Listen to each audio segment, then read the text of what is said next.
Hello everyone, welcome to my channel. ఈరోజు ఇది Sunday రోజున జరిగిందండి. ఇది షార్ట్.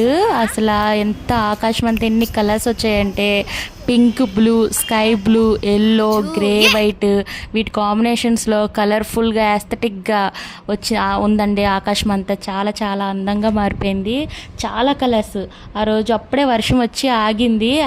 మనకి యాక్చువల్గా ఎప్పుడు నైట్ అవుతుంది, మనకి ఏ టైంకి అవుతుంది, ఒక 6:30, 7కి అలా నైట్ అయిపోద్ది. కానీ ఇది మాత్రం 7:15కి మనకి ఆకాశంలో కనిపించిన కలర్స్ ఎంత బాగున్నాయో చూసారా. చాలా అందంగా ఉన్నాయి. అసలు ఆ స్కై బ్లూ అయితే ఏంటి, పింక్ కలర్, పర్పుల్ కలర్ అయితే ఏంటి, ఎంత బాగున్నాయి అంటే చాలా చాలా ఆనందంగా ఉన్నాయి. మీతో కూడా పంచుకోవాలనుకున్నాను. అసలు ఎందుకు ఏర్పడుద్దో నాకు తెలీదు. విబ్జిఆర్ అనుకున్నాను, కాకపోతే మరి అది ఫామ్ అవ్వలేదు. కలర్స్లా వచ్చింది. ఎందుకో మీకు తెలిస్తే కామెంట్ చేయండి. Thank you for watching.